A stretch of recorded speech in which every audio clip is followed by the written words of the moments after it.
जय भोलेनाथ। भोलेनाथ की कृपा सदा आप सभी पर बनी रहे। हिंदू धार्मिक मान्यताओं के अनुसार सोमवार का दिन देवों के देव महादेव को समर्पित होता है। मान्यता है कि इस दिन व्रत रखने से और व्रत की कथा पढ़ने और सुनने से भक्तों की सभी मनोकामनाएं पूर्ण होती हैं। नारद पुराण के अनुसार सोमवार व्रत में भक्त को प्रातःकाल स्नान करके भगवान शिव को जल और बेलपत्र अर्पित करना चाहिए तथा साथ ही माता पार्वती की पूजा भी करनी चाहिए। भगवान शिव की पूजा करने के बाद सोमवार व्रत कथा सुननी और पढ़नी चाहिए। इसके बाद केवल एक समय ही भोजन करना चाहिए और वो भी शाम को प्रदोष काल की पूजा के बाद। साधारण रूप से सोमवार का व्रत दिन के तीसरे पहर तक होता है, यानी कि शाम तक रखा जाता है।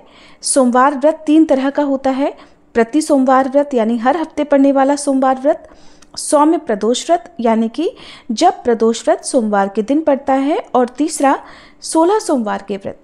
इन सभी व्रतों की विधि एक ही होती है, इसलिए आपने पहले व्रत में जिन जिन नियमों का पालन किया है कोशिश करें कि उन्हीं नियमों का पालन आप अपने हर सोमवार व्रत में करें। नियमों को बदलने से भी व्रत का पूर्ण फल प्राप्त नहीं होता है। प्रदोष काल का जो समय है वो सूर्यास्त से 45 मिनट पहले और 45 मिनट बाद का होता है। इसी शुभ मुहूर्त में शाम की पूजा की जाती है और व्रत कथा पढ़ी या सुनी जाती है। अब सुनिए सोमवार व्रत कथा। पौराणिक कथा के अनुसार किसी नगर में एक साहूकार रहता था। उसके घर में धन की कोई कमी नहीं थी, लेकिन उसकी कोई संतान नहीं थी, जिस कारण वह बेहद दुखी था। पुत्र प्राप्ति के लिए वह भगवान शिव की पूजा करता, हर सोमवार व्रत रखता और पूरी श्रद्धा के साथ मंदिर में जाकर भगवान शिव और माता पार्वती की पूजा किया करता। उसकी भक्ति देखकर एक दिन माँ पार्वती प्रसन्न हो गई और भगवान शिव से उस साहूकार की मनोकामना पूर्ण करने का आग्रह करने लगी। देवी पार्वती की इच्छा सुनकर भगवान शिव ने कहा, हे पार्वती, इस संसार में हर प्राणी को उसके कर्मों के अनुसार फल मिलता है और जिसके भाग्य में जो हो उसे भोगना ही पड़ता है। लेकिन पार्वती जी ने साहूकार की भक्ति का मान रखने के लिए और उसकी मनोकामना पूर्ण करने की इच्छा जताई। माता पार्वती के आग्रह पर भगवान शिव ने साहूकार को पुत्र प्राप्ति का वरदान तो दिया, लेकिन साथ ही ये भी कहा कि उसके बालक की आयु केवल 12 वर्ष होगी। माता पार्वती और भगवान शिव की इस वार्ता को साहूकार सुन रहा था। उसे सुनकर ना तो इस बात की खुशी हुई और ना ही दुख, बल्कि वह तो पहले की तरह ही भगवान शिव की पूजा करता रहा। कुछ समय के बाद साहूकार के घर एक पुत्र का जन्म हुआ।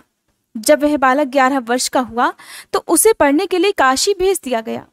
साहूकार ने पुत्र के मामा को बुलाकर उन्हें बहुत सारा धन दिया और कहा कि तुम इस बालक को काशी विद्या प्राप्त कराने के लिए लेकर जाओ। रास्ते में यज्ञ कराते हुए जाना। जहां भी यज्ञ कराओ वहां पर ब्राह्मणों को भोजन कराकर दक्षिणा देते हुए ही आगे जाना। दोनों मामा भांजे इसी तरह यज्ञ कराते और ब्राह्मणों को दान दक्षिणा देते देते काशी की ओर चल पड़े। रास्ते में एक नगर पड़ा, जहां उस दिन नगर के राजा की कन्या का विवाह था। लेकिन जिस राजकुमार से उसका विवाह होने वाला था वह राजकुमार एक आंख से काना था। राजकुमार के पिता ने अपने पुत्र के काना होने की बात को छुपाने के लिए एक चाल सोची। साहूकार के पुत्र को देखकर उसके मन में एक विचार आया। उसने सोचा, क्यों न इस लड़के को दूल्हा बनाकर राजकुमारी से विवाह करा दूं। विवाह के बाद इसको धन देकर विदा कर दूंगा और राजकुमारी को अपने नगर ले जाऊंगा। लड़के को इस प्रकार दूल्हे के वस्त्र पहनाकर राजकुमारी से विवाह करा दिया गया। लेकिन साहूकार का पुत्र बहुत ईमानदार था। उसे यह बात बिल्कुल ठीक नहीं लगी। उसने अवसर पाकर राजकुमारी की चुन्नी के पल्ले पर लिख दिया कि राजकुमारी, तुम्हारा विवाह तो मेरे साथ हुआ है, लेकिन जिस राजकुमार के संग तुम्हें भेजा जाएगा वह एक आंख से काना है। मैं तो काशी विद्या पढ़ने जा रहा हूँ। जब राजकुमारी ने चुन्नी पर लिखी हुई बातें पढ़ी तो उसने अपने माता पिता को यह बात बताई।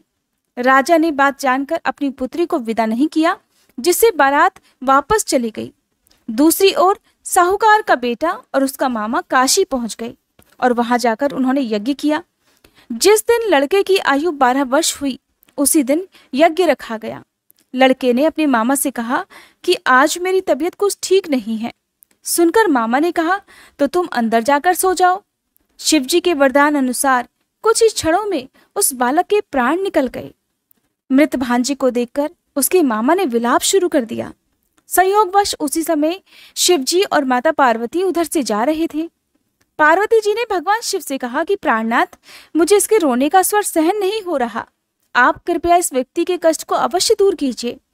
जब शिवजी मृत बालक के समीप गए तो वह बोले कि देवी, ये तो उसी साहूकार का पुत्र है जिसे मैंने 12 वर्ष की आयु का वरदान दिया था।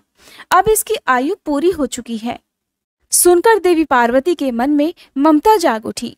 देवी पार्वती कहने लगी, हे महादेव, आप इस बालक को और आयु देने की कृपा कीजिए, नहीं तो इसके वियोग में इसके माता पिता भी तड़प तड़प कर मर जाएंगे। माता पार्वती के आग्रह पर भगवान शिव ने उस लड़के को जीवित होने का वरदान दे दिया। शिव जी की कृपा से वह लड़का जीवित हो गया। शिक्षा समाप्त कर लड़का अपने मामा के साथ वापस नगर की ओर चल दिया। दोनों चलते चलते उसी नगर में जा पहुंचे जहां कभी उसका विवाह हुआ था। उस नगर में भी उन्होंने यज्ञ का आयोजन किया। उस लड़के के ससुर ने उसे पहचान लिया और महल में ले जाकर उसकी खूब आवभगत की और अपनी पुत्री को धूमधाम से विदा कर दिया। इधर भूखे प्यासे रहकर साहूकार और उसकी पत्नी अपने बेटे के आने की प्रतीक्षा कर रहे थे। उन्होंने निश्चय कर रखा था कि अगर उन्हें अपने बेटे की मृत्यु का समाचार मिला तो वे भी प्राण त्याग देंगे, परंतु अपने बेटे के जीवित होने का समाचार पाकर वे बेहद प्रसन्न हुए। उसी रात भगवान शिव ने व्यापारी के स्वप्न में आकर कहा, हे श्रेष्ठी, मैंने तेरे सोमवार के व्रत करने और व्रत कथा सुनने से प्रसन्न होकर तेरे पुत्र को लंबी आयु प्रदान की है। इस प्रकार जो कोई सोमवार व्रत करता है या कथा सुनता और पढ़ता है, उसके सभी दुख महादेव की कृपा से दूर हो जाते हैं और समस्त मनोकामनाएं भी पूर्ण हो जाती हैं। प्रेम से बोलिए भोले शंकर भगवान की जय, माता पार्वती की जय। उम्मीद है ये कथा आपको पसंद आई होगी। वीडियो अच्छी लगी हो तो प्लीज़ लाइक करके चैनल को सब्सक्राइब करना मत भूलिएगा।